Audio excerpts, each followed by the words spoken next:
Mamlakatimizda bugungi islohot va o'zgarishlar natijadorligi maktab ta'limiga yangi avlod kadrlarini yetishtirish bilan chambarchas bog'liqdir. Shunga ko'ra, maktablar faoliyatini bugungi kun talablari asosida tashkil etish ishlariga alohida e'tibor qaratilmoqda. Bu jarayonga oliy ta'lim muassasalarining ham jalb etilayotgani bejiz emas. Chunki uzluksiz ta'limning bu ikki bo'g'ini bir-birini to'ldiradi va rivojlantiradi. Davlatimiz rahbarining O'zbekistonning yangi taraqqiyot davrida ta'lim-tarbiya va ilm-fan sohalarini rivojlantirish chora-tadbirlari to'g'risidagi farmoni ta'lim sohasidagi keng ko'lamli islohotlarni yangi bosqichga ko'tardi. Ushbu hujjat ayniqsa maktab va oliy ta'lim muassasalari hamkorligini rivojlantirish, ular o'rtasida integratsiyani yanada mustahkamlashda muhim ahamiyat kasb etmoqda. Namangan davlat pedagogika institutida ham bu borada tizimli ishlar amalga oshirilmoqda. Xususan, viloyatning olis hududlaridagi umumta'lim maktablari bilan hamkorlik samarali yo'lga qo'yilgan. Bu safar manzil Chortoq tumanidagi birinchi umumta'lim maktabida bo'ldi. Institutning maktabgacha va boshlang'ich ta'lim metodikasi kafedrasi professor o'qituvchilari maktabning boshlang'ich sinf o'qituvchilari bilan o'zaro tajriba almashishdi va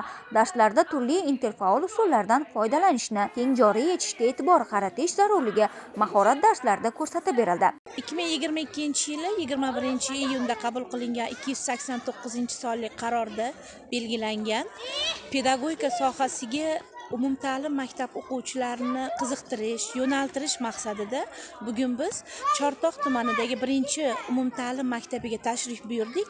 Tashrif mobaynida yuqori sinf o'quvchilari bilan turli xil psixologik treninglar tashkil qildik. Qolaversa, 1-sinfdan 4-sinfgacha bo'lgan mashg'ulotlarda ishtirok etdik. Xalqaro tadqiqotlar borasida amalga oshirilayotgan amaliy ishlarni o'zimiz ustozlar bilan birgalikda muhokama qildik, tahlil etdik. Biz bunday tashriflarni hali juda ko'p rejalashtirganmiz. Xudo xohlasa, kelgusida barcha umumta'lim maktablari bilan hamkorlikni ta'minlagan holda ushbu sifatli ta'lim jarayoniga tatbiq etish chora-tadbirlarida ishtirok etamiz. Maktabning boshlang'ich sinf o'qituvchilari tomonidan ochiq darslari o'tildi.